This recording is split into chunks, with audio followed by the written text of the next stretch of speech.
وقال عليه الصلاة والسلام إذا دخل رمضان ينادي مناد في السماء أو من السماء يا باغي الخير أقبل ويا باغي الشر أقصر أو كما قال عليه الصلاة والسلام।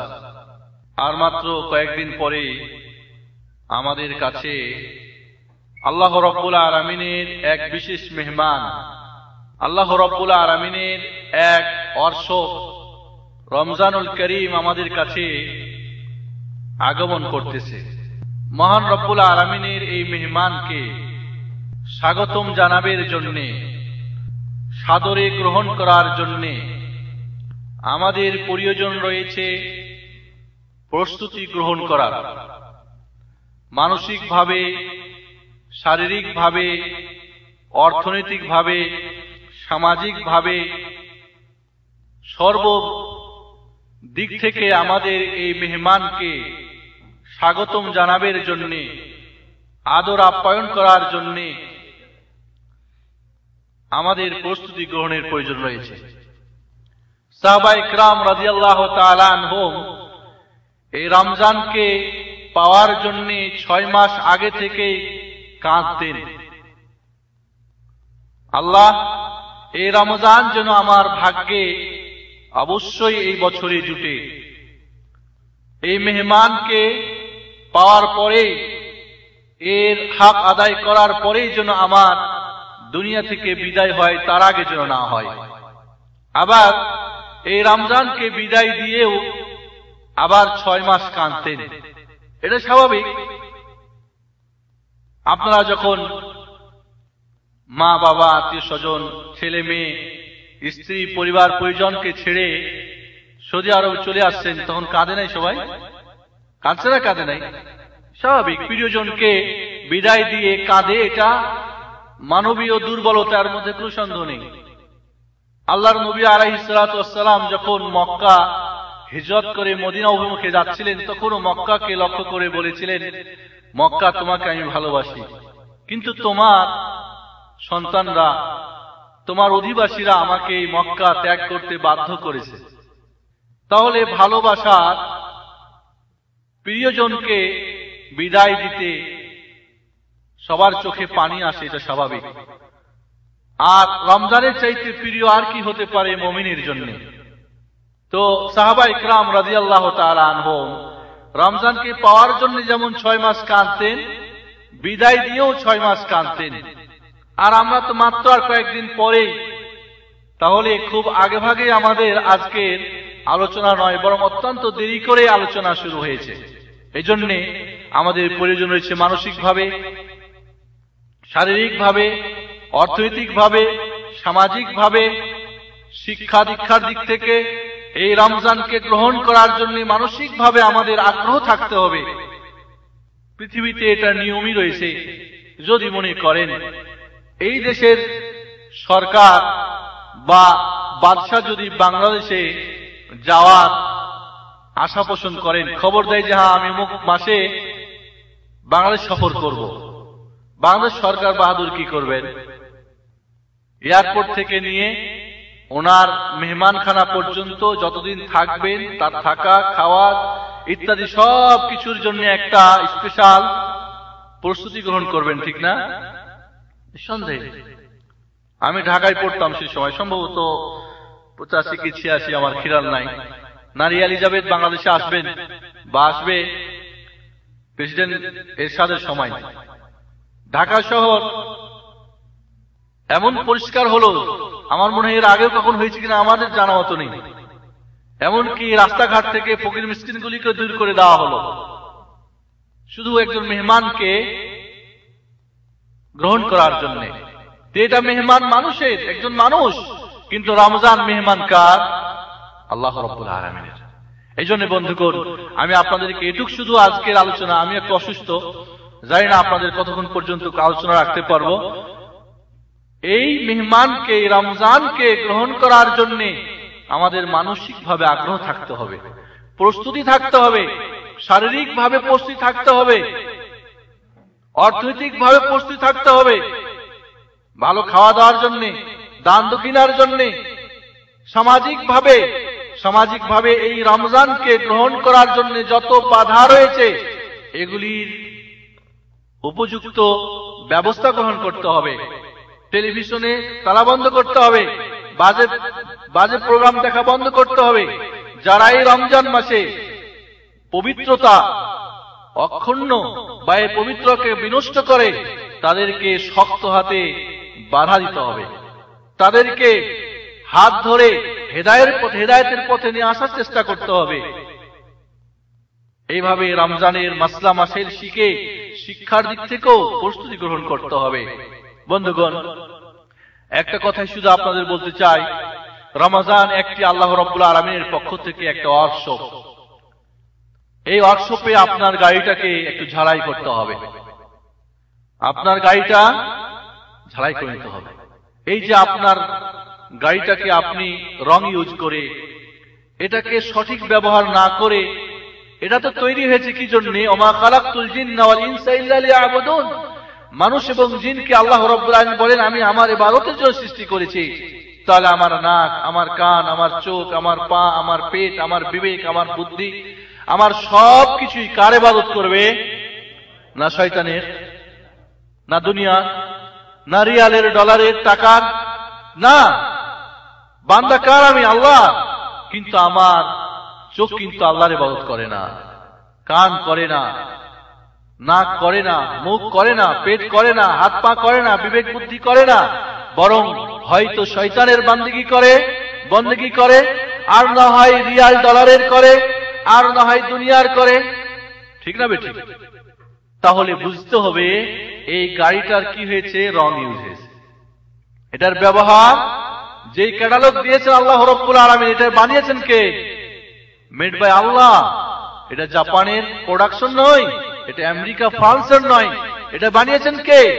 মহান রব্বুল আলামিন। কাজে তার নিয়মে যখন স্বাভাবিক এই যে মাইকটা, এই যে এসিটা, এই যে লাইটটা, এই যে গাড়িটা, দুনিয়ার যে কিছু যে বানিয়েছে তার একটা নিয়ম পদ্ধতি আছে কিনা এটাকে চালাবেন। ওই পদ্ধতি যদি আপনি না মানেন তাহলে সেটা নষ্ট হবেই, ঠিক না? আর নষ্ট হলে মেকানিক্সের কাছে নিয়ে যেতে হবে, ইঞ্জিনিয়ারের কাছে নিয়ে যেতে হবে, এটা ওয়াশ করতে হবে, এটা ঝালাই করতে হবে, এটার পার্টস চেঞ্জ করতে হবে, ঠিক না বেঠিক? তো আল্লাহ রাব্বুল আলামিনের এই যে বডিটা, এই যে 3.5 হাত বডিটা, এটা আপনি সারা বছরে 11 মাসে চোখ দিয়ে অন্যায় দেখেছেন, কান দিয়ে হারাম শুনেছেন, বিবেক দিয়ে অন্যায় চিন্তা করেছেন, পেটে হারাম ভক্ষণ করেছেন, পা দিয়ে অন্যায় হারাম জায়গায় গিয়েছেন, হাত দিয়ে অন্যায় জুলুম করেছেন। প্রত্যেকটা অঙ্গ প্রত্যঙ্গ এখন চোখ ভালো দেখতে পছন্দ করে না, মন্দটাই ভালো লাগে, মন্দটা শুনতে ভালো লাগে, মন্দটা ভাবতে ভালো লাগে, হারামটা খেতে মজা লাগে। অন্যায় হারাম জায়গায় গিয়ে যেতে ইচ্ছা করে, হাত দিয়ে জুলুম করতে, চুরি করতে, মারামারি হানাহানি করতে মজা লাগে। এর অর্থ হচ্ছে এটা রং ইউজ হয়েছে, এর ব্যবহার ঠিক মতো হয় নাই, যেই জন্য এর তৈরি এটা জন্য ব্যবহার সঠিকভাবে হয় নাই।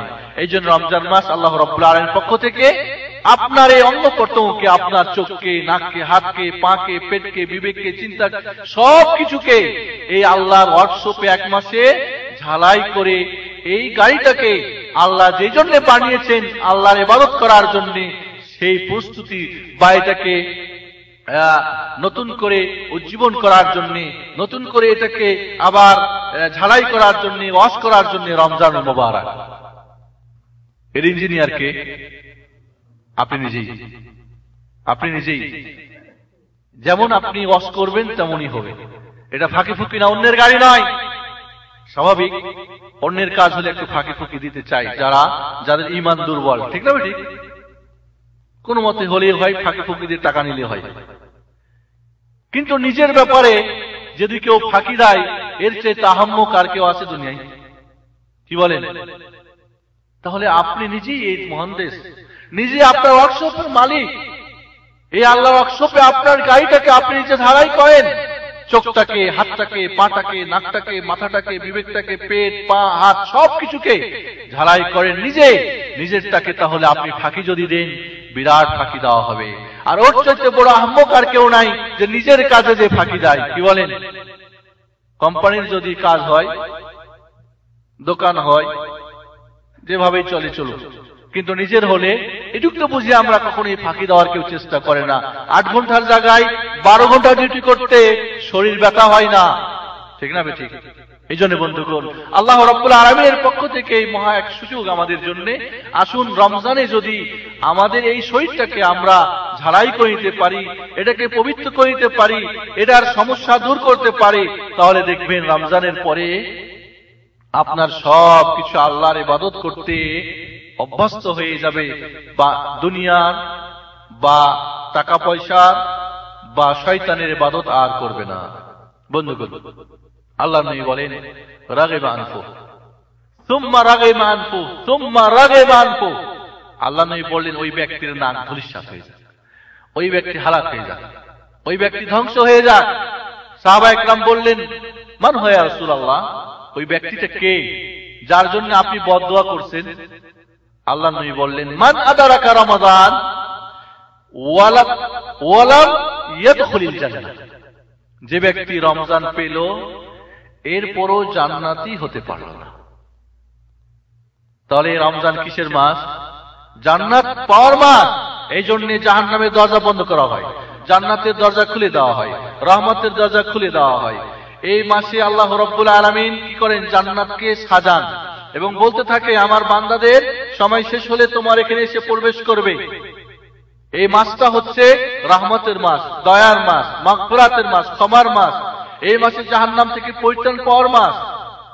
এই মাসে আল্লাহ রাব্বুল আলামিন কি করেন?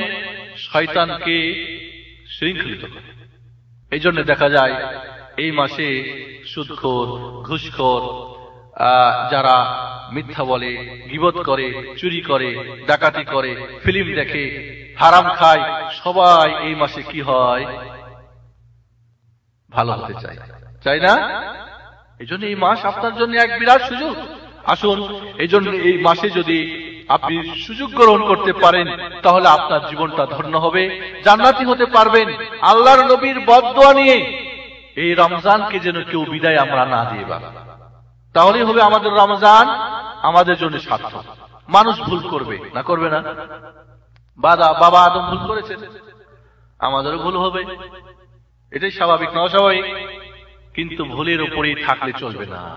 আল্লাহ রাব্বুল আলামিন এই জন্য রমজান মাসকে আমাদের কাছে পাঠিয়েছেন যাতে করে এই রমজানে আমরা কি করতে পারি? আমরা জাহান্নাম থেকে নিজেকে পরিত্রাণ করে জান্নাতে যাওয়ার সুযোগ গ্রহণ করতে পারি।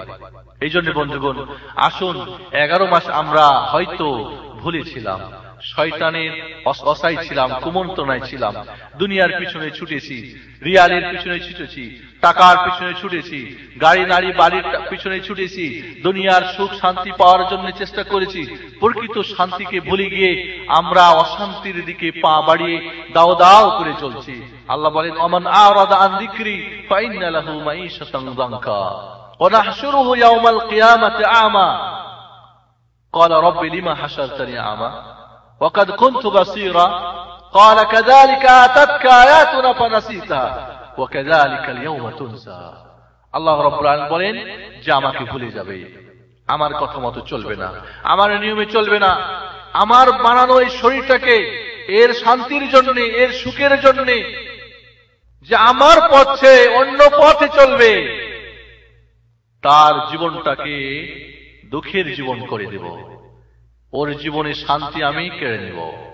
থাকবে তার টাকা পয়সা, ব্যাংক ব্যালেন্স, গাড়ি বাড়ি, সুন্দরী নারী, সুন্দর ঘর বাড়ি, ব্যবসা বাণিজ্য, টাকা পয়সা, নেতৃত্ব, কর্তৃত্ব, দুনিয়ার সব কিছুই তার থাকবে। এই সব কিছু কার জন্যে? শান্তির জন্য না? শান্তির জন্য কি না? আল্লাহ বলেন ওর শান্তি আমি কেড়ে নেব। আমান আরাদা আন যিকরি, যে আমার থেকে মুখ ফিরিয়ে নিবে, ফাইন্না লাহু মাঈশাতান যানকা, তার জীবনটা হবে দুঃখের জীবন, দুঃখের জীবন। তার এই দুনিয়ার সব কিছুই শান্তি দিতে পারবে না।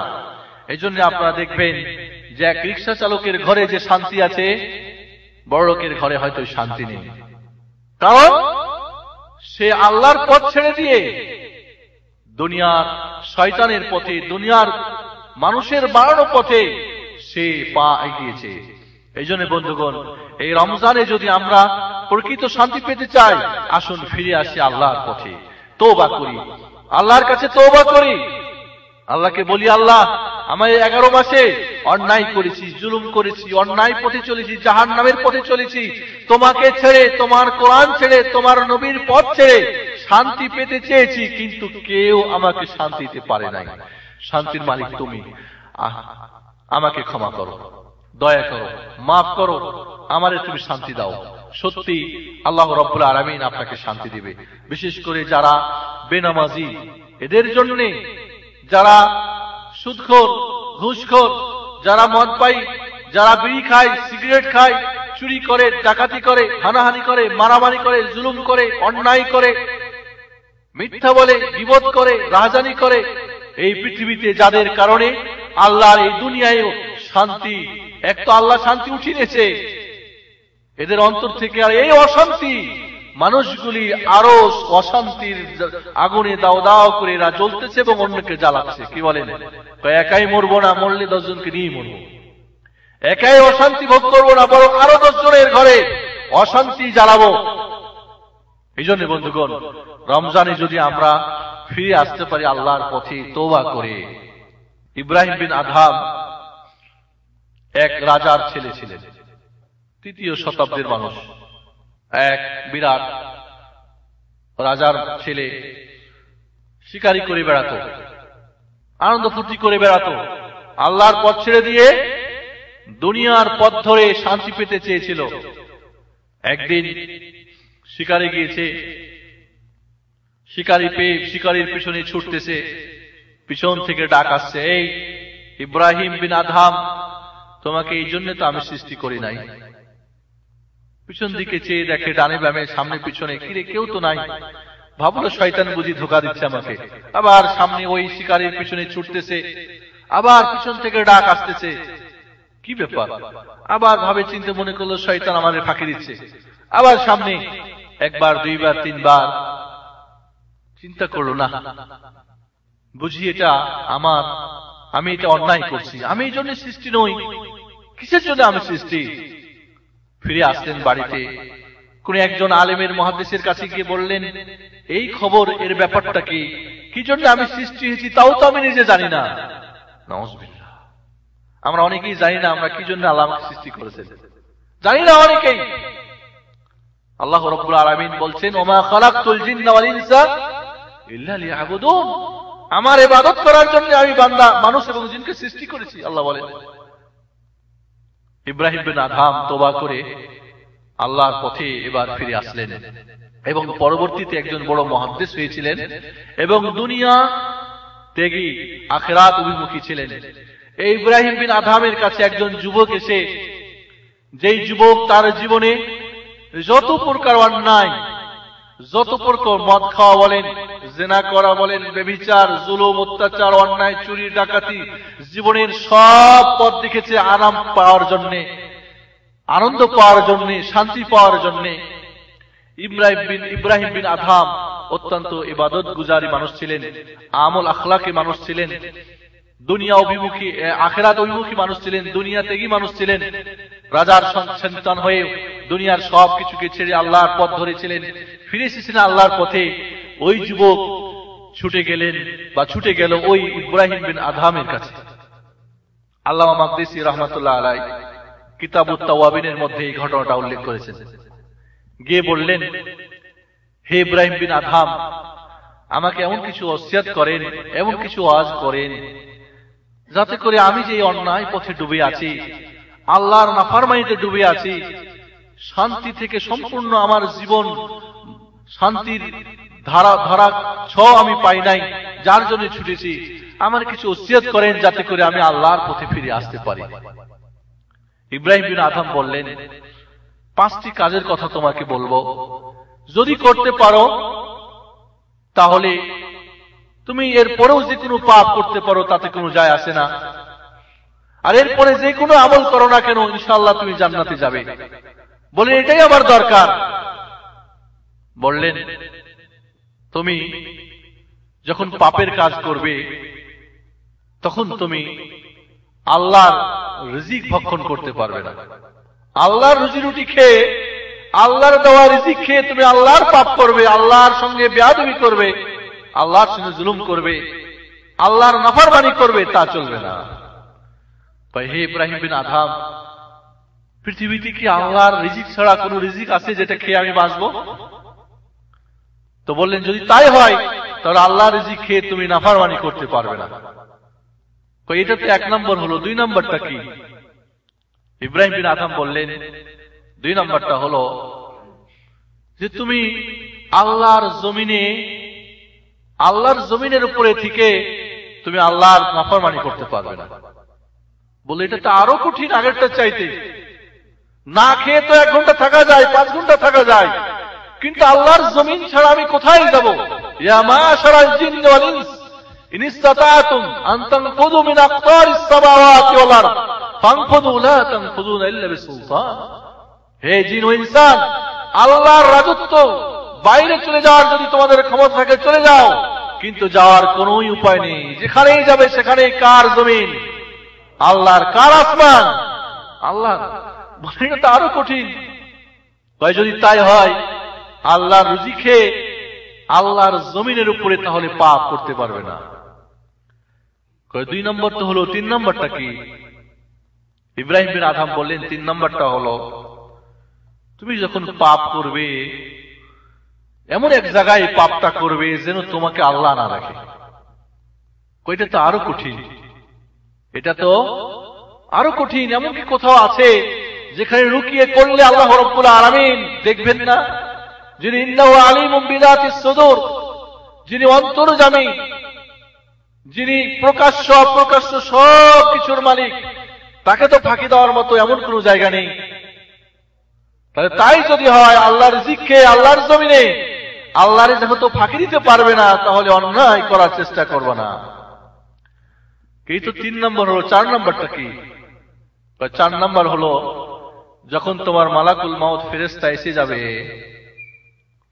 তোমার জীবন কবজ করার জন্য, তোমার রূহটা নিয়ে চলে যাওয়ার জন্য, তখন তুমি মালাকুল মাউত ফেরেশতাকে ফেরত দিবে, বলে দিবে যাও, চলে যাও, আমি এখন মরবো না, আরো এতদিন আমি দুনিয়ায় বেঁচে থাকতে চাই। এটা তো আরো কঠিন। কারণ মালাকুল মাউতকে এ তো আল্লাহর অর্ডারে কাজ করে। আল্লাহর নাফরমানি করলে তো আল্লাহর কথা ও যখন সময় হবে, ওয়ালিকুল্লি উম্মাতিন আজাল ফাইযা জাআ আজালুহুম লা ইস্তাখিরুনা সাআতান ওয়া লা ইস্তাকদিমুন। মালাকুল মাউত ফেরেশতা যখন আসবে 1 সেকেন্ড আগে আর পিছিয়ে তো হবে না। আইনামা তাকুন ইউদরিকুমুল মাউত ওয়ালাউ কুনতুম ফি বুরুজিন মুশাইয়াদা। মৃত্যু কুল্লু নাফসিন যায়িকাতুল মাউত, প্রত্যেকটা মানুষকে মৃত্যুর স্বাদ চাখতেই হবে। হবে না? হবে না। আল্লাহ বলেন আইনামা তাকুন ইউদরিকুল মাউত, যেখানেই হও না কেন সেখানে মৃত্যুর ফেরেশতা তোমাকে গিয়ে কি করবে? তোমার জীবন কবজ করে নেবে।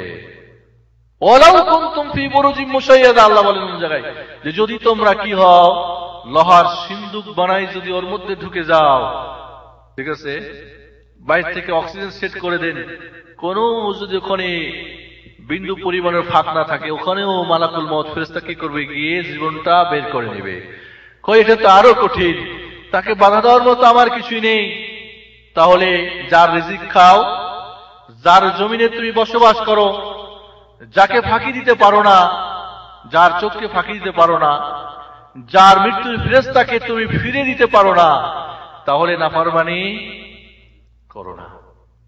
বলে এই তো 4 নম্বর হলো। 5 নম্বরটা কি? 5 নম্বরটা হলো যখন জাহান্নামের ফেরেশতারা কিয়ামতের মাঠে তোমারে ধরে নিয়ে জাহান্নামে নিক্ষেপ করতে নিয়ে যাবে, তখন তাদের থেকে তুমি ভেঙে যেতে হবে তোমাকে। এটা তো আরো কঠিন, সম্ভব না। কিয়ামতের মাঠে ফেরেশতাদের কাছ থেকে ফাঁকি দিয়ে কোথাও চলে যাবো। আইনাল মাফার, আল্লাহ বলেন কোথায় ভাগার জায়গা তোমার? ভাগার তো জায়গা থাকবে না। এই দুনিয়ায় তো দেখেন ভেগে যাবেন, মামা বাড়ি, খালু বাড়ি, বোনের বাড়ি গিয়ে লুকিয়ে থাকবেন। ওয়ারেন্ট হয়েছে, তারপর হয়তো অনেক সময় দেখা যায় আমাদের দেশে যখন সরকার চেঞ্জ হয়, পরিবর্তন হয়, আগের সরকারের যত বাটপাররা সব পাড়ি দেয় কোথায়? হয় 500 দেশ ইন্ডিয়া, আর না হয় সৌদি আরব বা এদিক ওদিক ভেঙে থাকে। দেশ থেকে টাকা আসে, এখানে মজে মজে খায় তারা। আবার সরকার করে পরিবর্তন, ওদের সরকার আসবে, আবার ফিরে যাবে। কিন্তু কিয়ামতের মাঠে জাহান্নামের ফেরেশতা যখন ধরে নিয়ে যাবে, তখন ভেঙে যাওয়ার কোন উপায় আছে? কোনো উপায় নেই। তাহলে বন্ধুগণ, এই যুবক এই ইব্রাহিম বিন আদহামের এই মূল্যবান 5টি কথা শুনে ভাব বললেন যে না, ঠিক আছে, আমি তওবা করলাম, আজ থেকে আর আমি অন্যায় পথে যাব না। ইয়া আইয়ুহাল্লাযীনা আমানু তুবু ইলাল্লাহি তাওবাতান নাসুহা। আমাদের সব অশান্তির এবং এই আমাদের বডিটা আল্লাহর কাজ না করার মূল কারণ কি? পাপ। কি পাপ? পাপ, সগীরা কবিরা, জেনে অজেনে, বুঝে না বুঝে, কান দিয়ে, চোখ দিয়ে, মুখ দিয়ে, হাত দিয়ে, পা দিয়ে, পেট দিয়ে, সবকিছু পাপের পঙ্কিল, পাপের সাগরে আমরা ডুবে আছি। এই পাপকে ধুয়ে দেওয়ার সবচেয়ে বড় অ্যাসিড কি আছে? তওবা। তওবা, তওবা করলে সমস্ত পাপগুলিকে আল্লাহ রাব্বুল আলামিন নেকিতে পরিবর্তন করে দিবেন।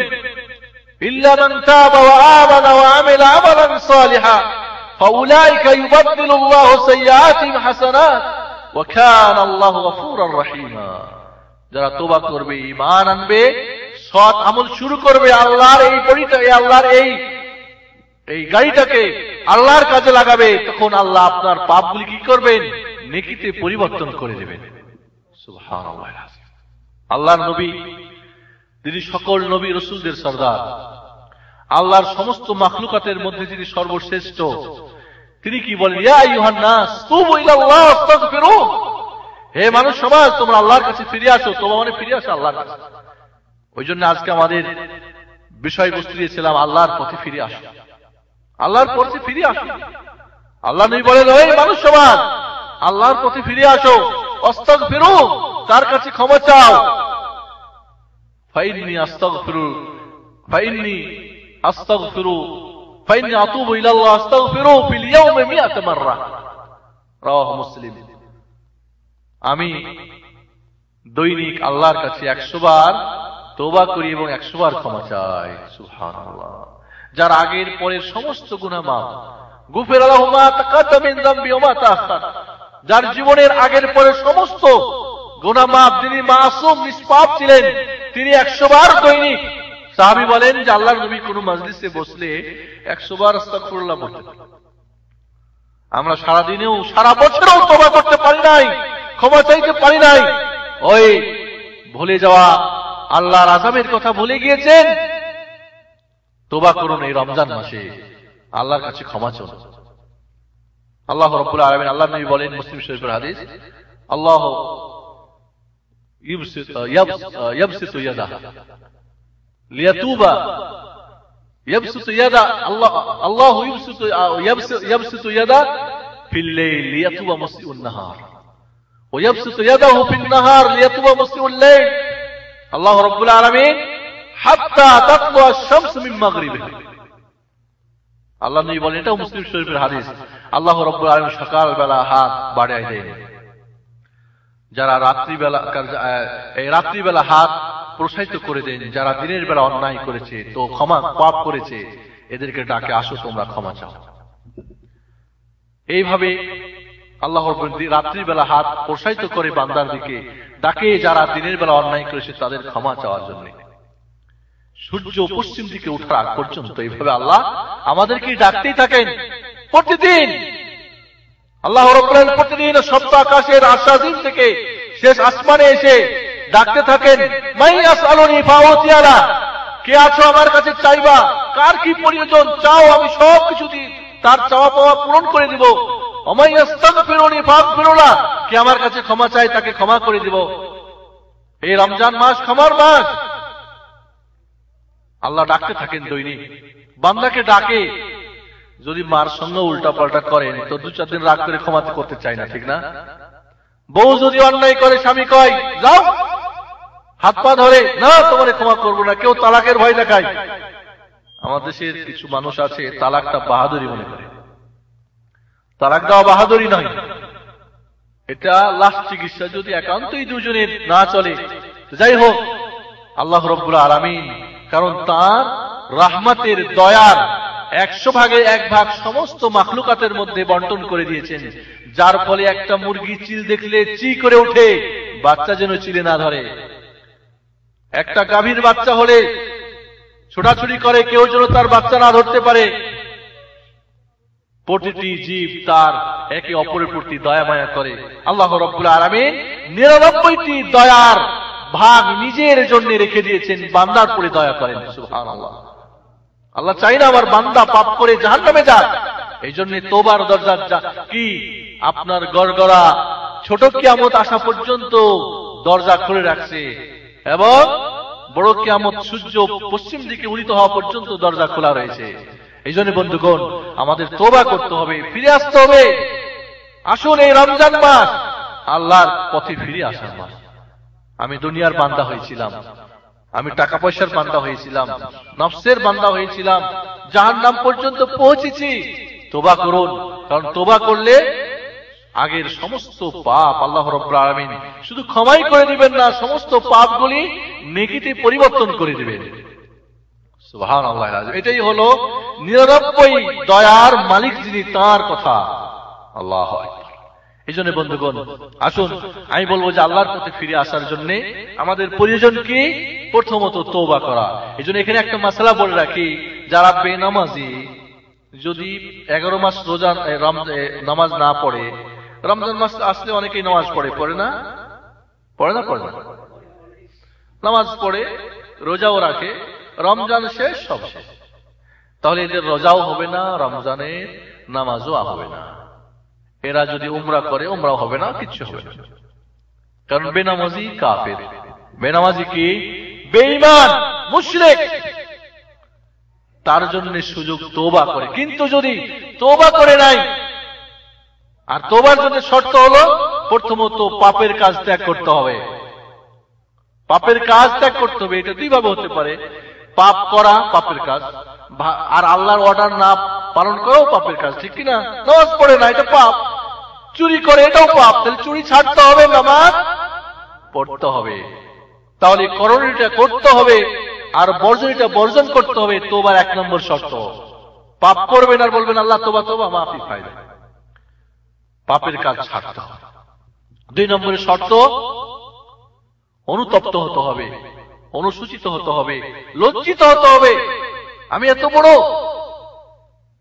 মূর্খ, এত বড় আমি বেকুব যে আমি আমার স্বার্থ ত্যাগ করে মানুষের স্বার্থের জন্য ছুটেছি। কার জন্য ভাই দুনিয়ায় ছুটাছুটি করতেছেন? নিজে তো কয়দিন পরে মরে যাবেন, ছেলে মেয়ের জন্য, স্ত্রীর জন্য, বাবা মার জন্য, ভাই বোনের জন্য। আল্লাহকে ভুলে গিয়েছেন, আল্লাহর পথ ভুলে গিয়েছেন, দুনিয়ার গোলাম হয়েছেন। মরে গেলে সঙ্গে যাবে? যাবে না, যাবে না। আল্লাহ নবী বলেন, মানুষ মরে গেলে সঙ্গে 3টা জিনিস যায়। একটা হলো তার মাল সম্পদ যায় না, খাট টাট কিছু, কোদাল টোতাল, খন্তা টন্তা কবর দেওয়ার জন্য লাগে না। আর কি যায়? আত্মীয় স্বজন যায়, আর যায় তার আমল, আপনার নিজস্ব অ্যাকাউন্টের আমল। অ্যাকাউন্ট 2টা, একটা হলো সবার যৌথ অ্যাকাউন্ট, একটা আপনার নিজস্ব অ্যাকাউন্ট, যে অ্যাকাউন্টে কেউ শরিক না, যে অ্যাকাউন্টের মালিক আপনি। মরে গেলে আপনার সঙ্গে যাবে। আর একটা অ্যাকাউন্ট মরে গেলেই ছেলে মেয়ে আত্মীয় স্বজন সবাই ভাগ করে নিয়ে তারা মজা করবে। আপনার জন্য মোল্লা ডেকে মিলাদ করবে, মিলাদের সবও পাবেন না, বেদাতি নিয়ম। বন্ধুগণ, চলে আসবে আত্মীয় স্বজন ফিরে, যা কিছু গেছিল মাল ওগুলো ফিরে আসবে, থাকবে শুধু আপনার কি? আপনার আমল। আল্লাহ নবী বলেন, আল কাইয়িসু মান দানা নাফসা ওয়া আমিলা লিমা বাদাল মাউত। আমরা তো মনে করি চালাককে, এই দুনিয়ায় লেখাপড়া করে টাকা পয়সা অর্জন করলো, বিরাট নেতৃত্ব কর্তৃত্বের মালিক হলো, অনেক কিছুই করলো, গাড়ি করলো, বাড়ি করলো, সুন্দরী নারী করলো, এই দুনিয়ার অনেক কিছুই, একে আমরা চালাক মনে করি কিনা? আল্লাহ নবী বলেন, চালাক হলো এরা, চালাক নয়। প্রকৃত চালাক যে নিজের অ্যাকাউন্টের হিসাব করলো, ওয়া আমিলা লিমা বাদাল মাউত, এবং মৃত্যুর পরের জন্য কি আমল করলো। বন্ধুগণ, এই রমজান আপনার আল্লাহর পথে ফিরে আসার জন্য, মৃত্যুর পরের জন্য প্রস্তুতি গ্রহণ করার জন্য, এই দুনিয়ার বাড়িটা তো সাজাবের জন্য অনেক কিছুই করলেন। আসল বাড়িটা এয়ার কন্ডিশন সেট করার জন্য কিছু করলেন কি? বাতি লাগাইছেন, ডেকোরেশন কিনছেন? এই জন্য বন্ধুগণ, যখন আপনাকে এসে জিজ্ঞেস করবে মান রব্বুকা মা দীনুকা মান নবিয়ুকা, এই প্রশ্নের উত্তর কি তৈরি করেছেন? সত্যি কি এই প্রশ্নের উত্তর আসবে তখন? এই জন্য বন্ধুগণ, রমজান মাস আল্লাহর পথে ফিরে আসার মাস। এই জন্য তওবা করে ইস্তেগফার করে আল্লাহর কাছে লজ্জিত হয়ে, আর 3 নম্বর শর্ত হলো আল্লাহর সঙ্গে ওয়াদা করতে হবে, আল্লাহ আমি আর জিন্দেগিতে এই পাপের কাজ করব না, আর কোনদিন এই পাপের কাজ করব না, নামাজ ত্যাগ করব না, মিথ্যা কথা বলবো না, গীবত করব না, বাটপারি করব না, ধোঁকাবাজি করব না, কাউর উপর জুলুম করব না, যত কিছু অন্যায় সব কিছুর সঙ্গে আল্লাহকে ওয়াদা করে এগুলি আমি ত্যাগ করব। আর যা ছাড়তেন যেগুলি করণীয় সবগুলি করার চেষ্টা করেন, তওবা করবেন। এই হলো 3টা শর্ত।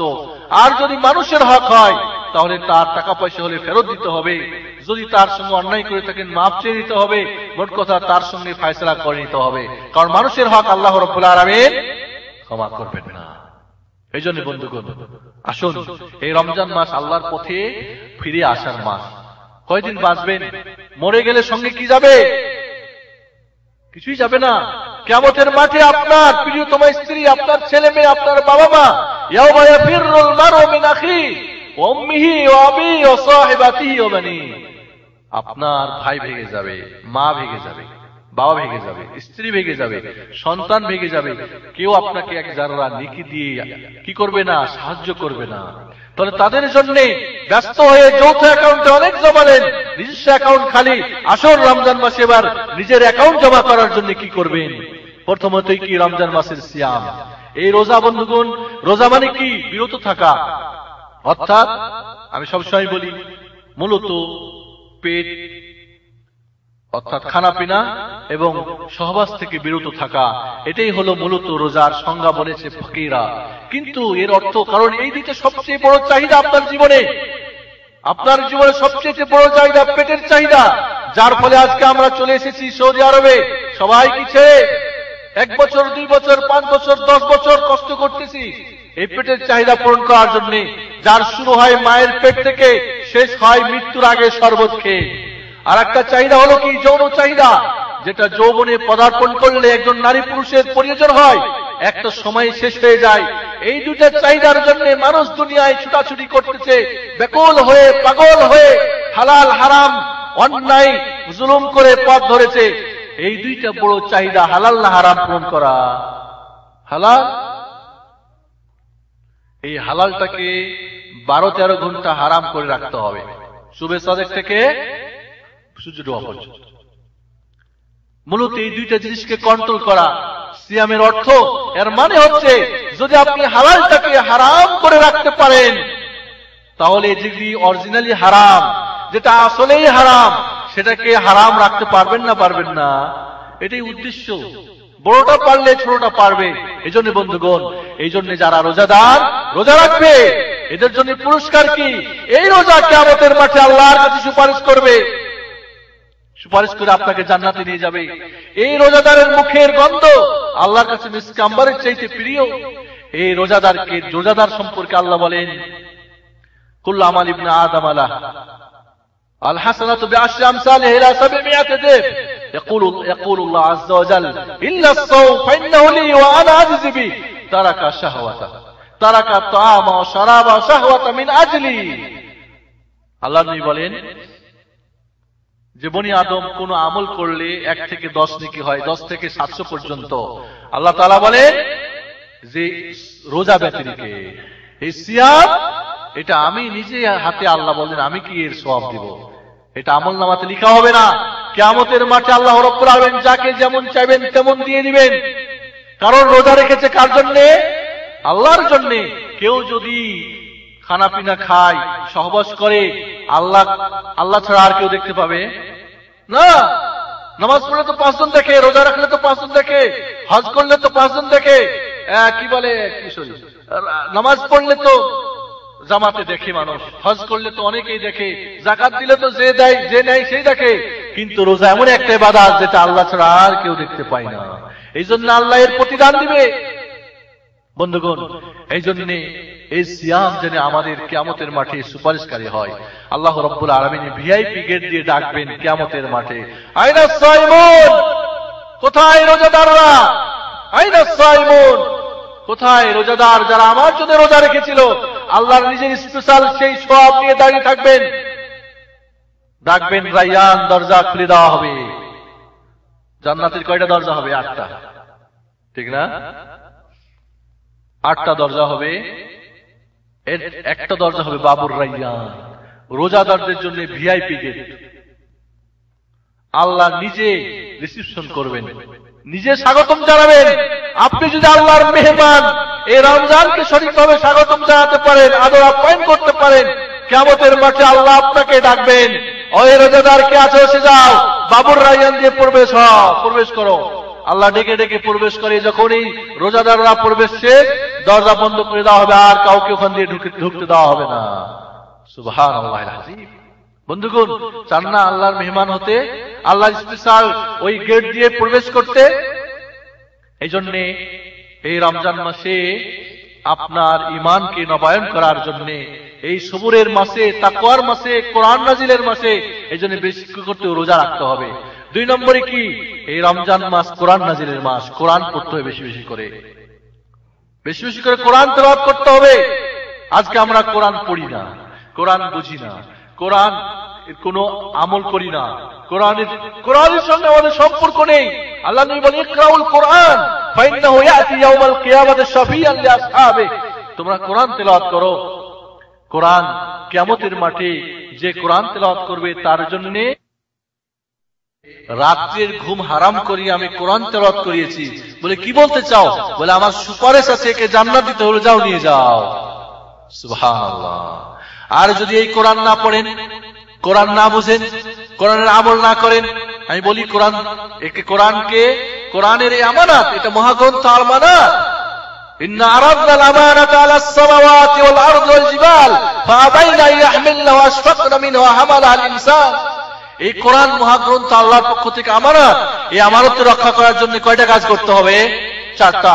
1 নম্বরে পড়তে হবে, 2 নম্বরে বুঝতে হবে, 3 নম্বরে আমল করতে হবে, 4 নম্বরে এই কোরআনের দাওয়াত আরেকজনের কাছে পৌঁছাতে হবে। করি আমরা? 100 জন যদি মুসলমান হাজির করা যায়, কয়জন কোরআন পড়তে জানে? 5 জনও পারে না। যদি 5 জন পড়ে তো 1000 একজন বুঝে, আর যদি 1000 একজন বুঝে তো 10,000 একজন আমল করে, আর 10,000 একজন আমল করলে হয়তো 50,000 একজন দাওয়াত করে, ঠিক না বেঠিক? তাহলে এই কোরআন আমাদের পক্ষে সুপারিশ করবে না নালিশ করবে? وقال الرسول يا رب ان قوم اتخذوا هذا القرآن مهجورا। সূরা ফুরকানের 30 নম্বর আয়াত আল্লাহ বলেন, আল্লাহ রাব্বুল আলামিনের নবী মুহাম্মদুর রাসূলুল্লাহ কিয়ামতের মাঠে আল্লাহর দরবারে নালিশ জানাবে, হে আল্লাহ, আমার কওম, আমার উম্মত এই কোরআনকে ত্যাগ করেছিল, পড়ে নাই, বুঝে নাই, আমল করে নাই, দাওয়াত করে নাই। এই কোরআন আপনার বিরুদ্ধে নালিশ করবে, আমাকে পড়ে নাই। রাসূল আপনার বিরুদ্ধে নালিশ করবে। একদিক থেকে কোরআন আপনার বিরুদ্ধে, আর একদিক থেকে মুহাম্মদুর রাসূলুল্লাহ সাল্লাল্লাহু আলাইহি ওয়াসাল্লাম যার সুপারিশে ধন্য হবে, মানুষ জান্নাত যাবে, সেই নবী আপনার বিরুদ্ধে একদিকে কোরআন নালিশ করলে জান্নাত হবে না জাহান্নাম হবে? এই জন্য কোরআন জিবরিল আমিন আলাইহিস সালাম রমজান মাসে আল্লাহর নবীকে কোরআন খতম করাতেন। আল্লাহ নবী পড়ে পড়ে জিবরিলকে শোনাতেন।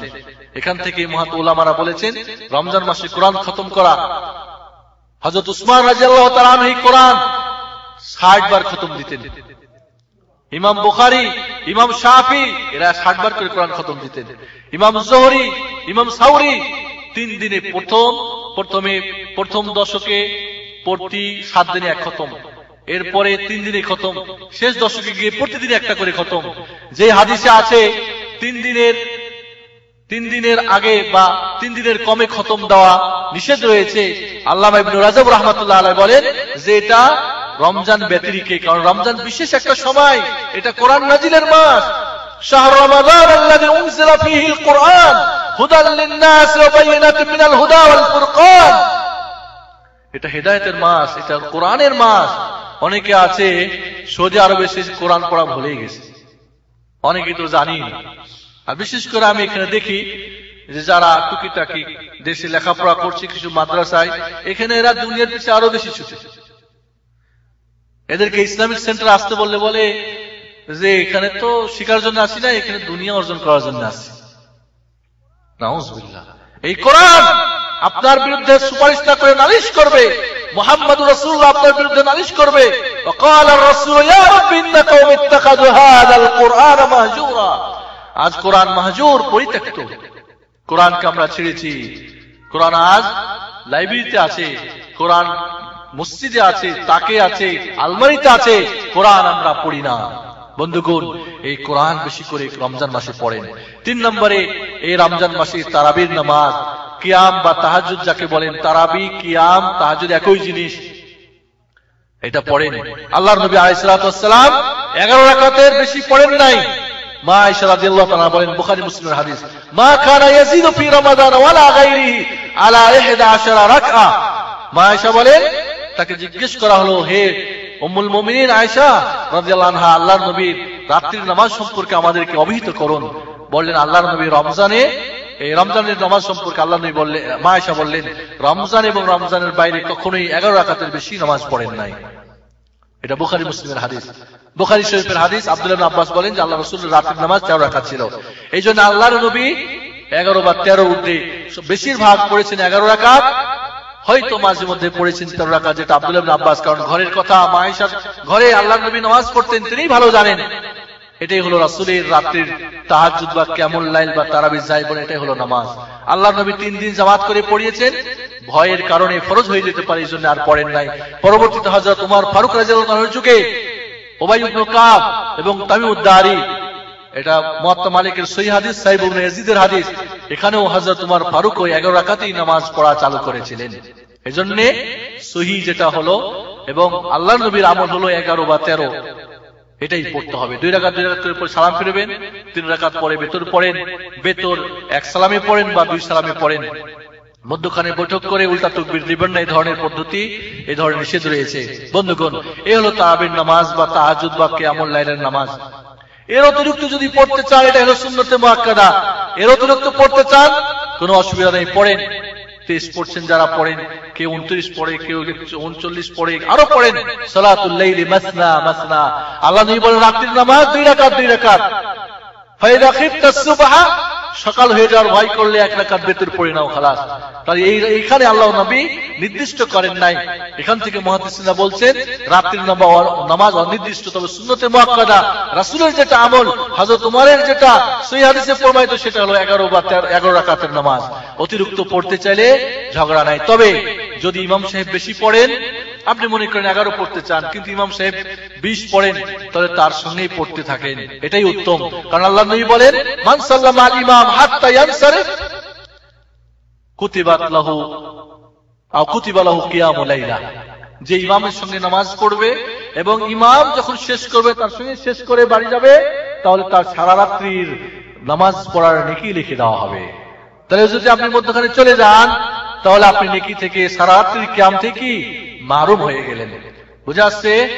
এই নিয়ে ঝগড়া ফাসাদ করবেন না, তো উত্তম যেটা বললাম 11 বা 13 পড়বেন, এটাই উত্তম। অতিরিক্ত কেউ বসে বললে তার সঙ্গে ঝগড়া ফাসাদ করবেন না। যদি সেইভাবে পিছনে আপনি পড়েন, তাহলে আপনি তার সঙ্গেই পড়বেন, নেকি পাবেন ইনশাআল্লাহ। বন্ধুগণ, এই হলো রাত্রির নামাজ। এরপরে দান সদকা করেন। আল্লাহ নবী বলেন, আফজালুস সাদাকা সাদাকাতু রমাদান, উত্তম দান হলো রমজানের দান। দান সদকা করেন। আল্লাহ নবী আলাইহিস সালাতু ওয়াস সালাম সবচেয়ে দানবীর ছিলেন, রমজান মাসে আরো বেশি দান করতেন। ঝটিকা বেগে যে হাওয়া বয়ে যায়, এর চেয়ে তো আল্লাহর নবী বেশি কি করতেন? দান করতেন। এই যে রমজান মাসে দান সদকা করেন, গরিব মিসকিনের খানা খান। এই রমজান মাসে আরো বেশি বেশি করে জিকির আজকার করেন, বিশেষ করে ইফতারির সময়, সেহরির সময়। ইফতারির সময় দোয়া আল্লাহ কবুল করেন। সেহরির সময় আল্লাহ শেষ আসমানে নেমে আসেন, ডাকতে থাকেন। এভাবে রোজাদারদেরকে ইফতারি করান। আল্লাহ নবী বলেন যে মান ফাত্তারা সাইমান, যে রোজাদারকে রোজা করালো, সে রোজাদারের সমপরিমাণ নেকি পেল, এতে রোজাদারের কোনো নেকির কম হবে না। অনেকেই মনে করে সারাদিন রোজা রাখলাম আর একজনকে নেকিটা দিয়া দিব কে? না, আল্লাহ আপনার হিসাবটা কি এটা তো দিবে কে? আল্লাহ, ঠিক না? আল্লাহ বলেন ইয়া ইবাদি, হে আমার বান্দারা, আউয়ালাকুম ওয়া আখিরাকুম ওয়া ইনসাকুম ওয়া জিন্নাকুম, হে আমার বান্দারা, আমার আগের পরের জিন ইনসান সবাই যদি কি একটা মাঠের মধ্যে দাঁড়িয়ে যাও আর সবাই যদি আমার কাছে চাইতে থাকো, আমি আল্লাহ তোমাদের সবার যা যা চাওয়া সব পূরণ করে দিব, আমার ভান্ডার শেষ হবে না। অতটুকুই কম হবে না। যদি একটা আটলান্টিক কি করে এক মহাসাগরের মধ্যে যদি একটা সুই ডুবাই দেন আর দিয়ে যদি উঠান, এক বিন্দু পানি কমে উঠবে, ঠিক না? তাতে কি আটলান্টিক মহাসাগরের পানি কমছে বোঝা যাবে?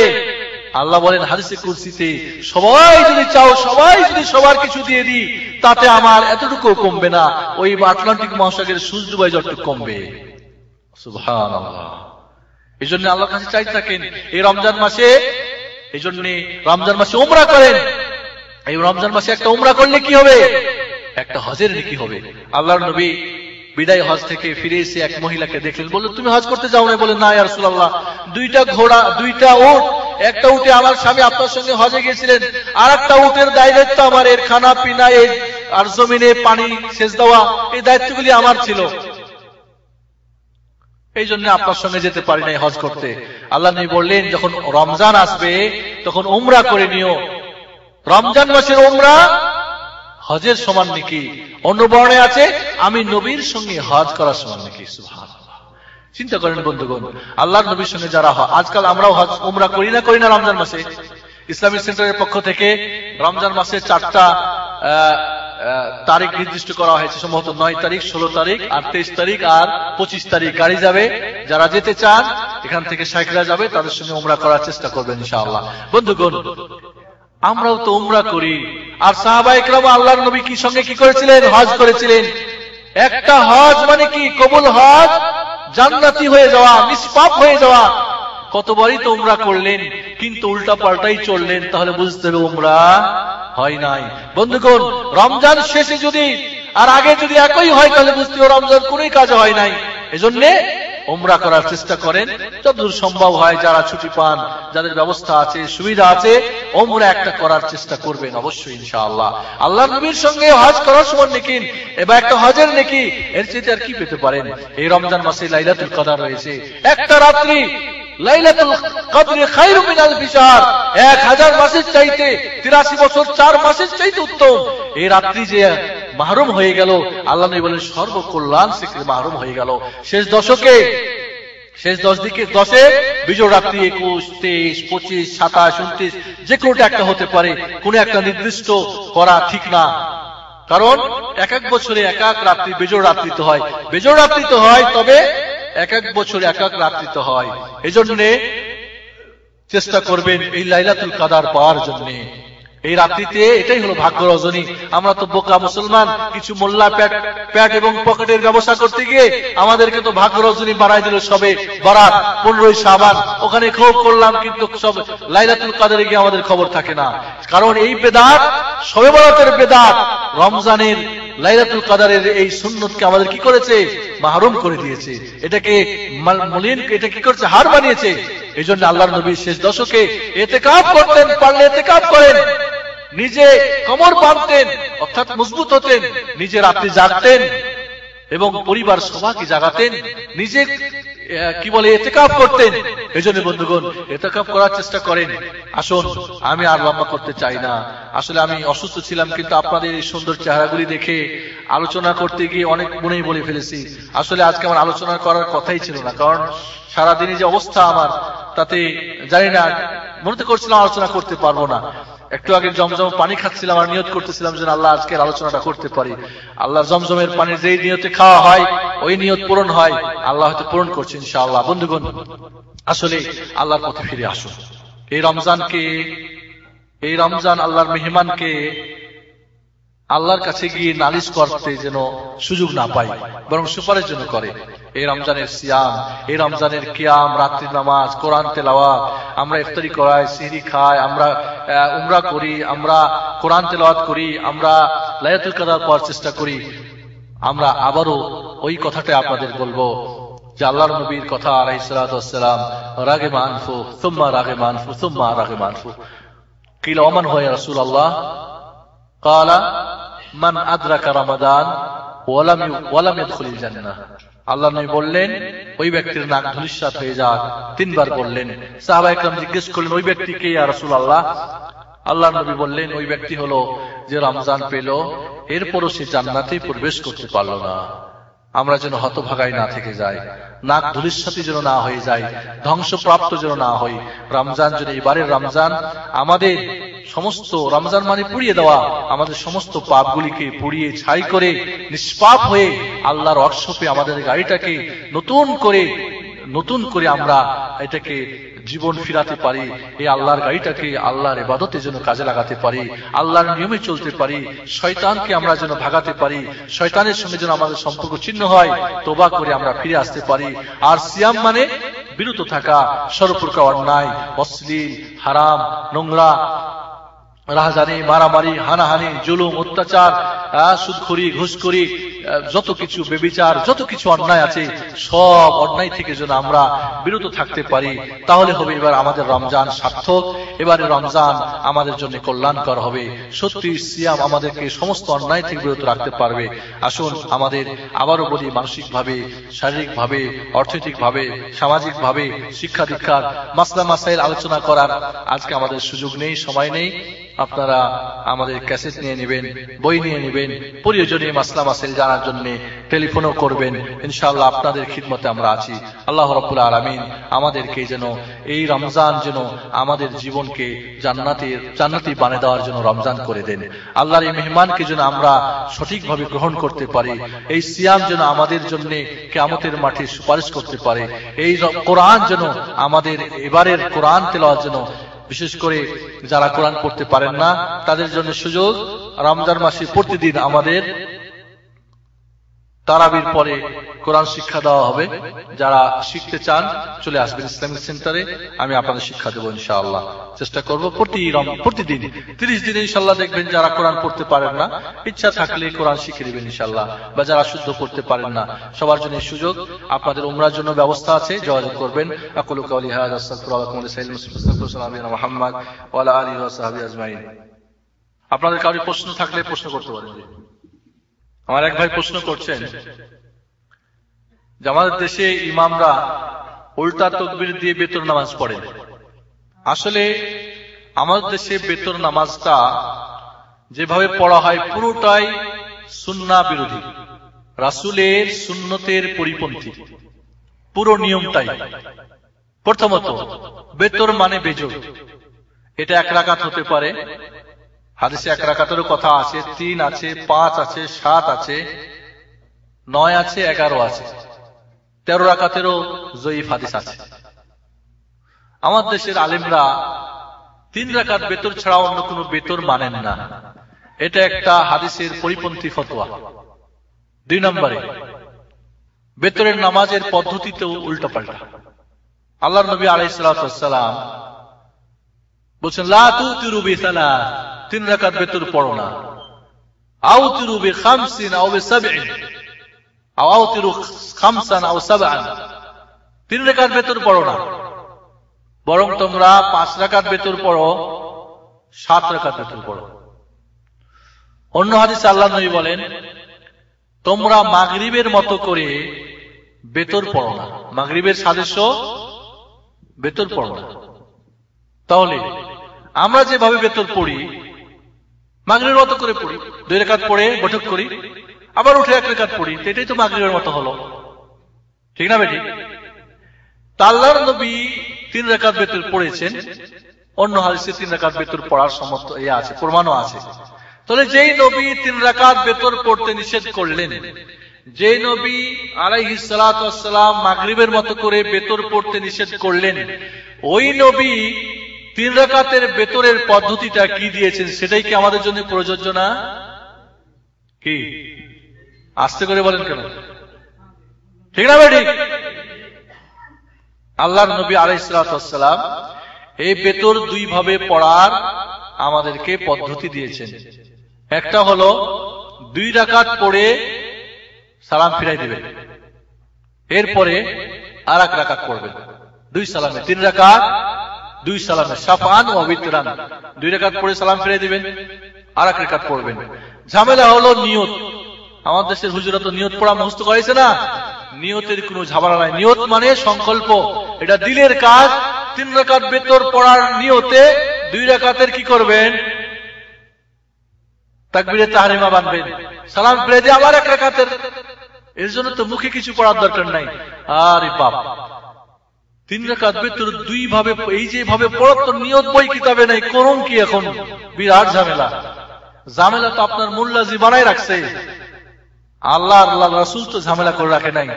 মানুষের ঝামেলা মানুষের পকেটে রেখে দেন, একটা পদ্ধতি। আর একটা পদ্ধতি হলো 3 রাকাত একই বৈঠকে একই সালামে, প্রথম রাকাত, দ্বিতীয় রাকাত, তৃতীয় রাকাত আলাতুল পড়ে যান, মধ্যখানে কোনো বসাবসি নাই, ঠিক আছে? তৃতীয় রাকাত পড়ে বৈঠক করে সালাম ফিরিয়ে দিবেন, বাস হয়ে গেল। আর কুনুত পড়ার বিষয়টা মনে রাখবেন। এখানে আরেকটা কথা মনে রাখেন, কুনুত পড়ার বিষয়টা পড়তেও পারেন, ছাড়তেও পারেন, জায়েজ আছে, সুন্নাত। এটা ওয়াজিব বলার কোনো দলিল নেই। কুনুত রুকুর আগেও পড়তে পারেন, রুকু করার পরেও পড়তে পারেন, দুটাই দলিল আছে, সহিহ আছে, আগেও আছে পরেও আছে। কুনুতে হাত উঠাতেও পারেন, না উঠাতেও পারেন, কোনো অসুবিধা নেই। তাহলে কুনুত পড়া না পড়া, হাত ওঠা না ওঠা, রুকুর আগে পরে তিনটাই যায়, কোনো অসুবিধা নেই।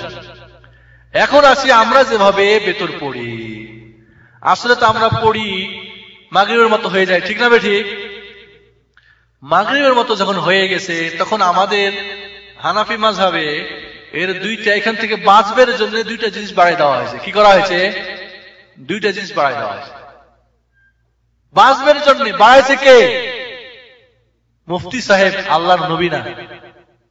1 নম্বরে কি? কুনুত পড়া ওয়াজিব। আর কুনুত পড়লে মাগরিবে তার কুনুত নাই, তাহলে মাগরিবের মতো হলো না, ঠিক আছে? বাঁচার জন্য একটা অজুহাত, একটা পন্থা বের করে নিয়েছে নিজেরা। আল্লাহর নবীর দেওয়া 2টা তরিকা বাদ দিয়ে নিজেরা তরিকা বানাই নিয়েছে। সেটা কি? বেতরে কুনুত ওয়াজিব না পড়তে বলে সূরা ইখলাস পড়ো। ওয়াজিব করা না করা কি এটা কি কোনো ব্যক্তির পকেটের ব্যাপার নাকি? ওয়াজিব, ফরজ, সুন্নত, নফল এটা তো শরীয়তের ব্যাপার, আর শরীয়ত তো কোরআন হাদিসে। কেউ কইলে তার ওয়াজিব হয় না, আর কেউ ফরজকে না সুন্নত বলে তো সুন্নত হবে না, আর সুন্নতকে ফরজ বললে তো হবে না।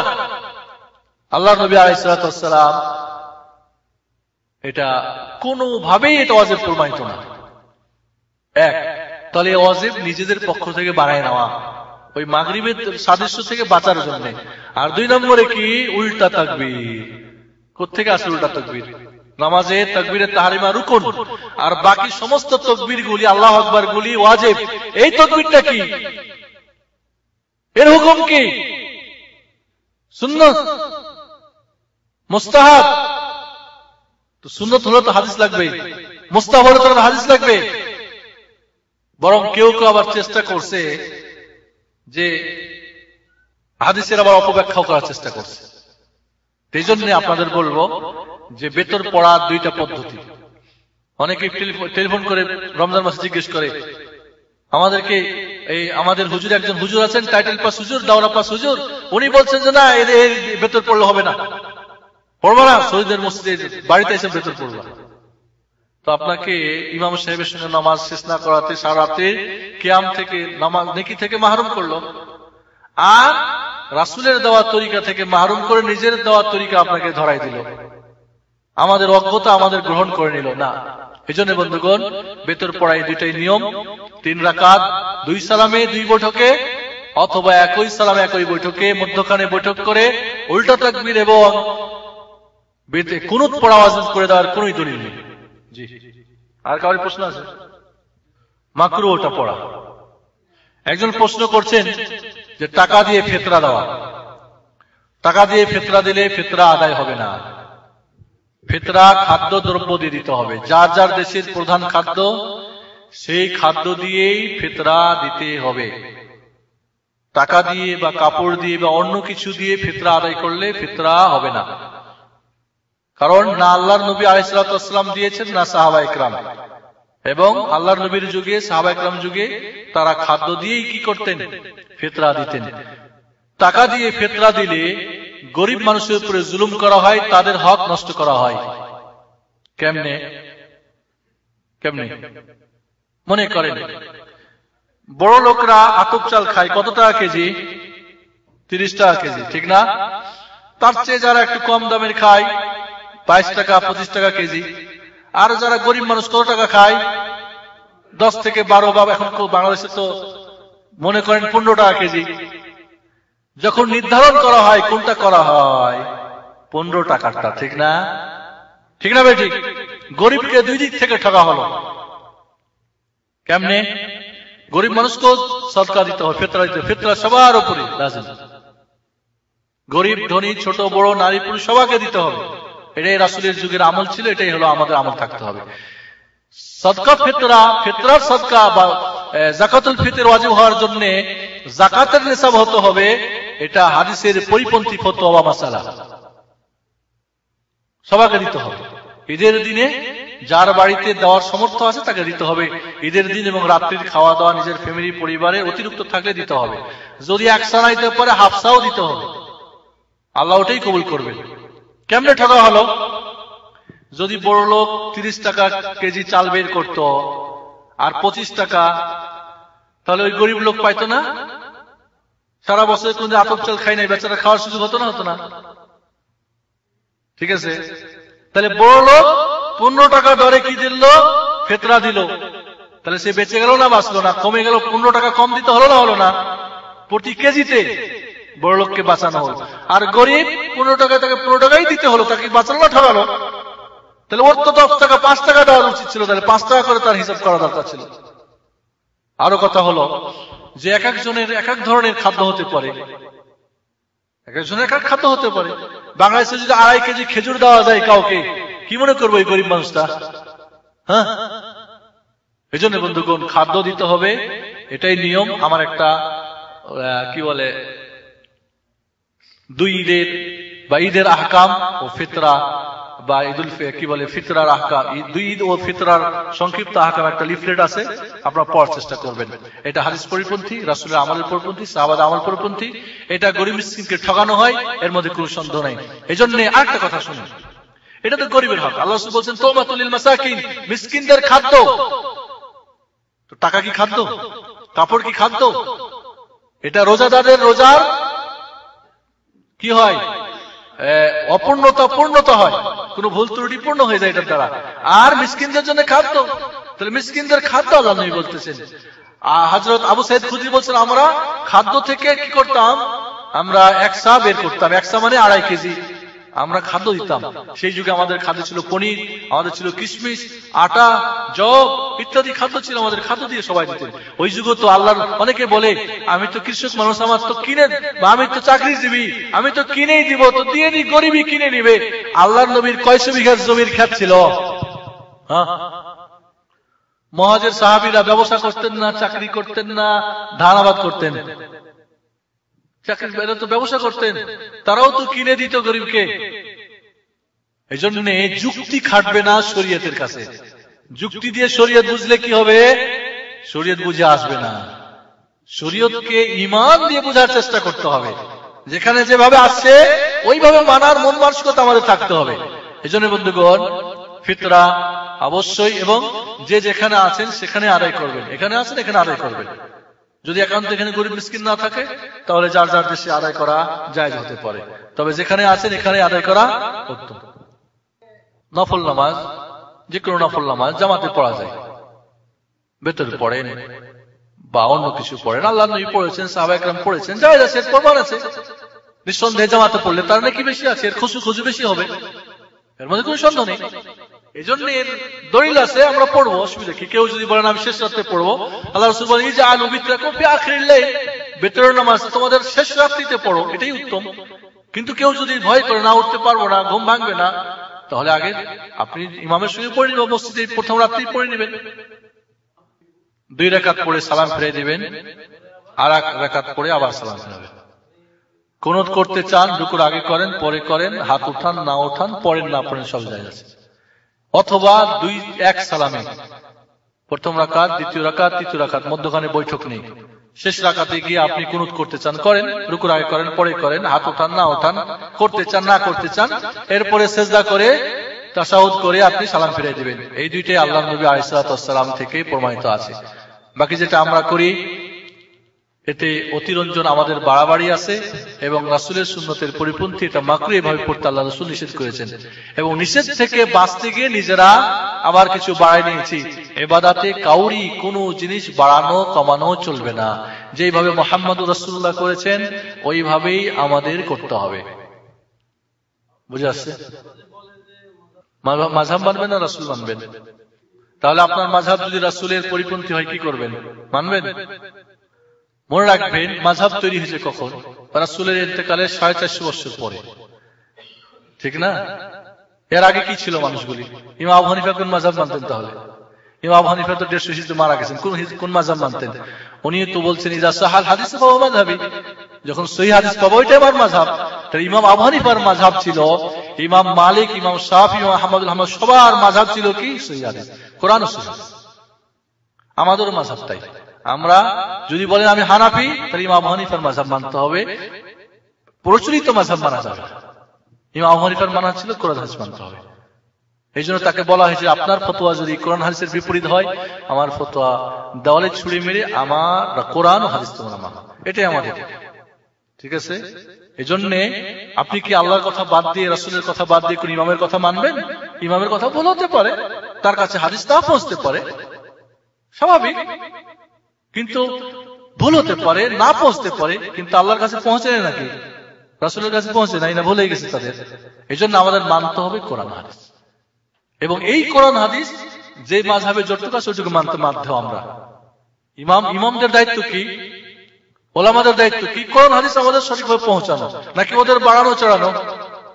জায়েজ নেই। দিন পরিপূর্ণ, আল-ইয়াউমা আকমালতু লাকুম দীনাকুম ওয়া আতমামতু আলাইকুম নি'মাতি। এজন্য সব সমস্যার সমাধান কোরআন ও হাদিস দিয়ে আমাদের নিতে হবে, জানতে হবে। হতে পারে ভুল থাকতে পারে, বহু ভুল। ইমাম আবু হানিফা রাহমাতুল্লাহ আলাইহি কেন, ইমাম হযরত আবু বকরের ভুল হয়েছে, আবু উমারের ভুল হয়েছে, ওসমানের ভুল হয়েছে, আলীর ভুল হয়েছে রাদিয়াল্লাহু তাআলা আনহু। ইমাম আবু হানিফা, শাফি, মালিক সমস্ত ইমামদের ভুল হয়েছে, ভুল তাদের বইপত্রে লেখা রয়েছে। তারপরে বলবো না ওইটাই মানবো, এটা তো মূর্খতা ছাড়া আর কিছু হবে না, এবং দিন সম্পর্কে বাড়াবাড়ি ছাড়া কিছু হবে না। এই জন্য আমাদেরকে, ঠিক আছে, মাযহাব আছে কি জন্য? দিন মানার জন্য, দিন থেকে দিন ছাড়ার জন্য। মাযহাব তো কোরআন হাদিসকে বুঝাবের জন্য, বানাবের জন্য।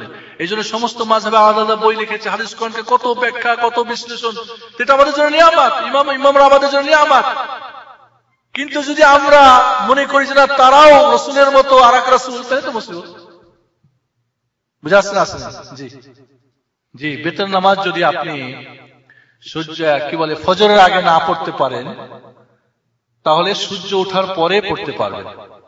আর তার পদ্ধতিটা হলো যে যদি আপনি 1 রাকাত বেতন পড়া অভ্যস্ত থাকেন তো 2 রাকাত পড়বেন, তখন আর বেতন না, জোড়া পড়তে হবে, ঠিক আছে? কারণ আপনি সওয়াব মাহরুম হয়েছে, তো সওয়াবটা আপনার পূর্ণ হবে। 3 পড়লে 4 পড়বেন, 5 পড়া অভ্যাস তো 6 পড়বেন, 7 পড়া অভ্যাস তো 8 পড়বেন, 9 পড়া অভ্যাস তো 10 পড়বেন। এইভাবে জোর পড়তে হবে, বেজোর পড়া যাবে না। কি বল, তোমাদের প্রশ্ন আছে নাকি? আমি প্রশ্ন করতে পারবো না।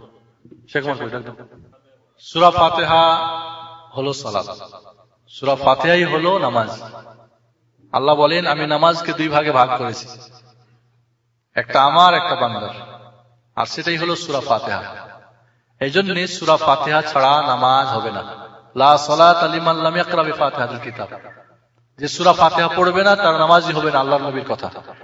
এই জন্য হযরত আবু হুরায়রা রাদিয়াল্লাহু তাআলা আনহুকে যখন হযরত আবু হুরায়রা হাদিস বর্ণনা করতেছেন যে আল্লাহ নামাজকে 2 ভাগে ভাগ করেছেন, আর সেটাই হলো সূরা ফাতিহা, তো যিনি হাদিস শুনছেন বলছেন যে আমরা যে ইমামের পিছনে থাকি, কয় তুমি তোমার মনে মনে নিঃশব্দে তুমি ওটাকে পড়ো। এই জন্য সূরা ফাতিহা সর্ব অবস্থায় পড়তে হবে। ইমাম হন, মুক্তাদি হন, ওয়াজিব ফরজ নামাজ যেই হোক, একাকী হন, সর্ব অবস্থায় পড়তে হবে। এটাই হলো সঠিক মত, এটাই হলো সঠিক মত। তাহলে সমস্ত হাদিস এবং কোরআন সবগুলির একসঙ্গে আমল হবে। আর যদি না পড়েন তাহলে একটার আমল হলে আর একটা হবে না।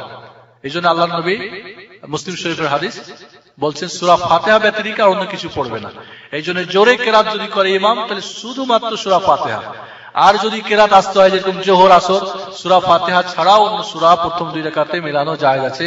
জাবির ইবনে আব্দুল্লাহ সাহাবী বলেন যে আমরা সূরা ফাতিহার অতিরিক্ত নীরবে কেরাত হলে আমরা পড়তাম। ঠিক আছে, এই জন্য সঠিক মত হলো সর্ব অবস্থায় সূরা ফাতিহা পড়তে হবে। এই জন্য নিজামুদ্দিন আউলিয়া সূরা ফাতিহা পড়তেন এবং পড়তে বলতেন। তো তার মুরিদরা বলতেন যে আপনি যে সূরা ফাতিহা পড়তে বলছেন, তো কিয়ামতের মাঠে যে আগুন দিবে আমরা শুনছি। এক শ্রেণীর মোল্লা আছে জাল হাদিস বর্ণনা করে যে সূরা ফাতিহা ইমামের পিছনে পড়লে কিয়ামতের মাঠের মুখে আগুন দেওয়া হবে, বলে না? যেমন বলে আর হাত উঠাই কেন, বলে হাতের মধ্যে মূর্তি ছিল। এই সমস্ত জাল কথা আমাদের মোল্লারা মাযহাব টিকে রাখার জন্য বলে, ইসলাম থেকে বিরত রাখার জন্য, ইসলাম বোঝার জন্য না।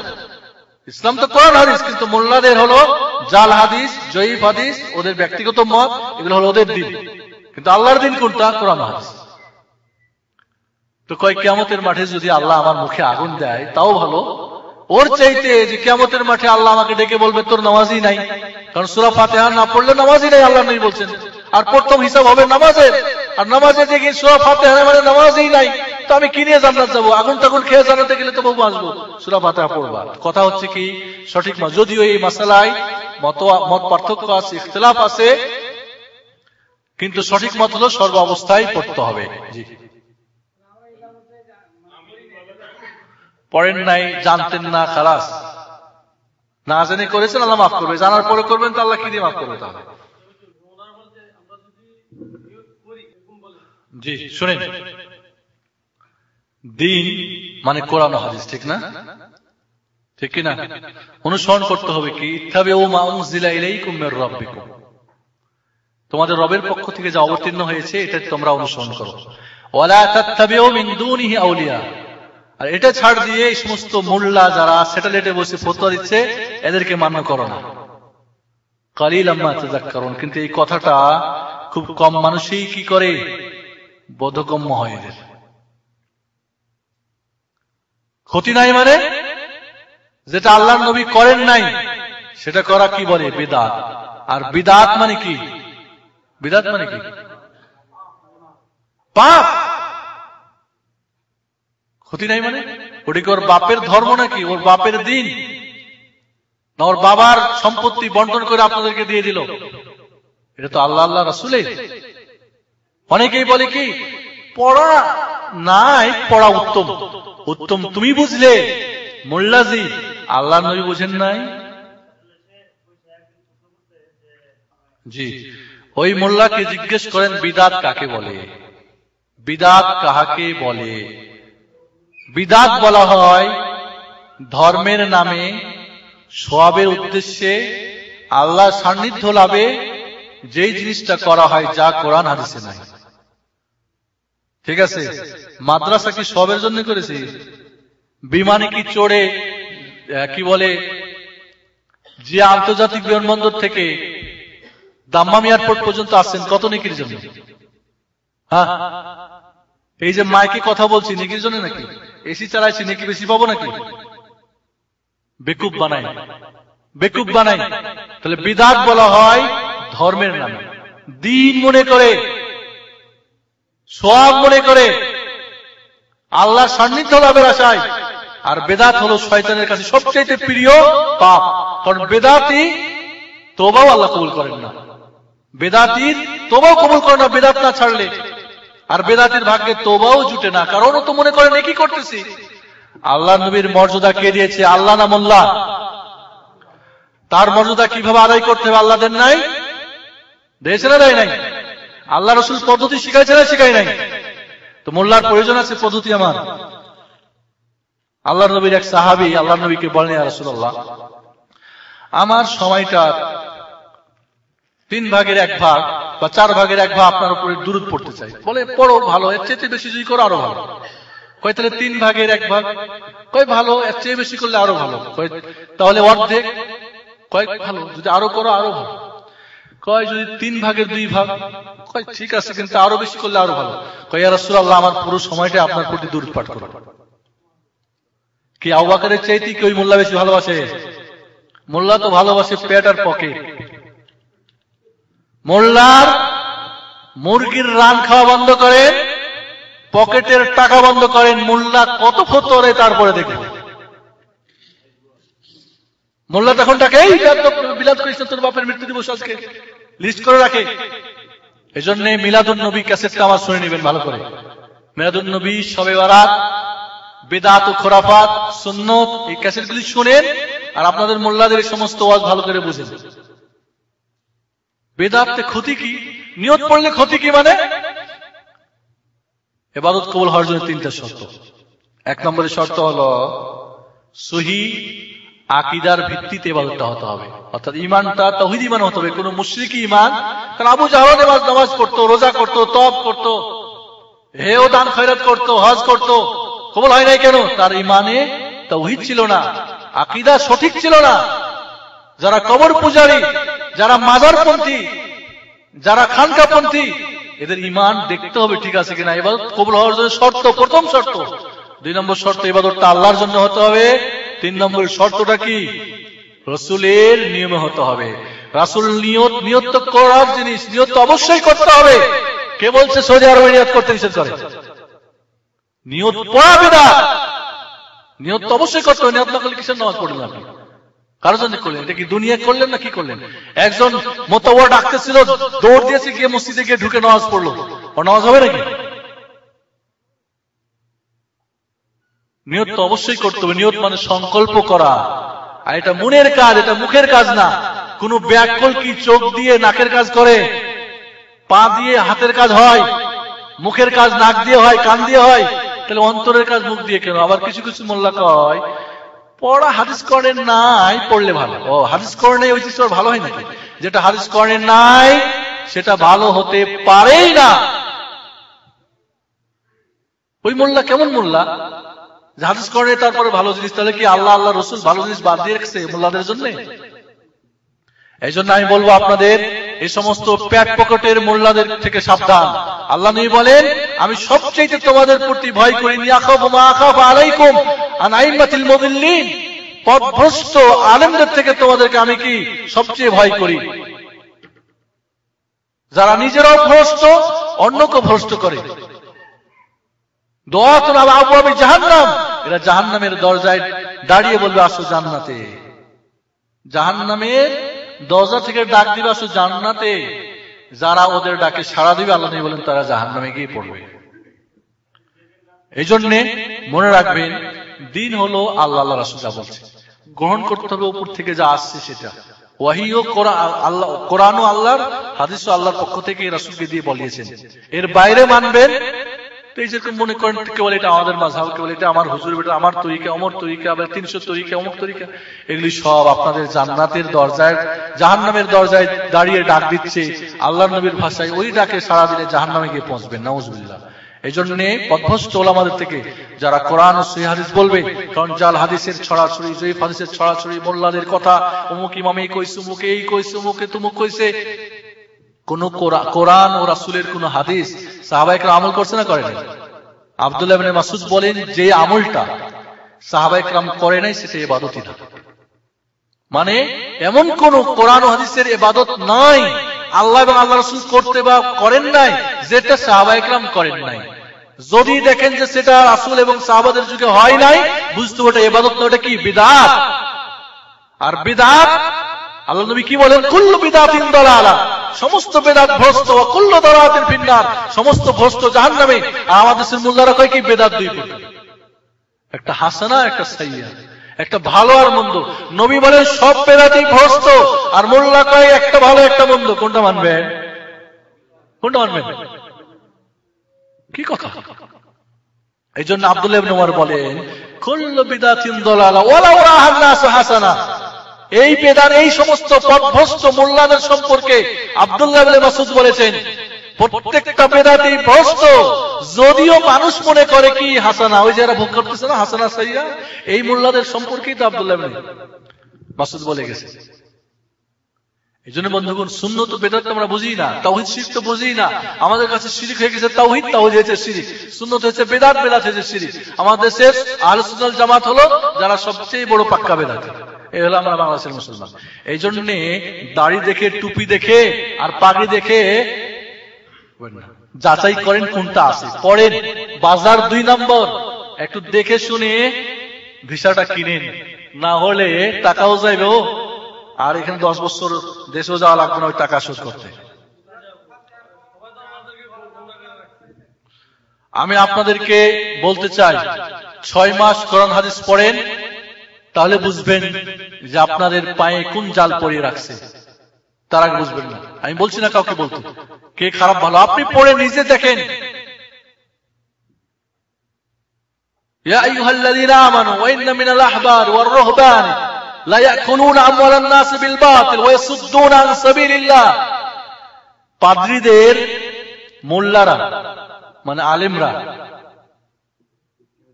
ইহুদি খ্রিস্টানদের আলেমরা ওদের সম্পদ অবৈধ পথে, হারাম পথে কি ভক্ষণ করত, ওয়া ইয়াসুদ্দুনা আন সাবিলিল্লাহ, এবং আল্লাহর রাস্তা থেকে তাদেরকে কি বিরত রাখত। ইহুদি খ্রিস্টানদের আলেমরা যা করেছে তার চেয়ে তো বাড়ি এক শ্রেণীর ধর্ম ব্যবসায়ী আলেমরা করতেছে আমাদের দেশে। আমি বলবো এদের থেকে সাবধান থাকেন।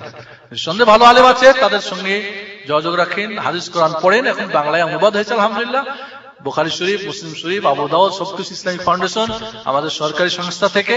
এটা পড়েন, দেখেন কি আছে হাদিস কোরআনে আর আপনাদের কি চলতেছে। এই জন্য বন্ধুগণ, আপনার আমল দিয়ে আপনাকে যেতে হবে, কোন মোল্লা আপনাকে বাঁচতে পারবে না। আল্লাহর নবী তার চাচাকে, তার ফুপিকে, তার মেয়েকে ডেকে বলছে, আনকিযু আনফুসাকুম মিনান নার, জাহান্নামের আগুন থেকে নিজেদেরকে বাঁচাও, তোমাদেরকে কিয়ামতের মাঠে কোনো আমি উপকার করতে পারবো না। আর মোল্লা বলতেছে বায়াত করো, পার করে নেবে, বয়ার মতো ভেসে আসবে। এই জন্য আমি বলি, আমাদের দেশে বয়াতের নামে, ওসিলার নামে বর্তমান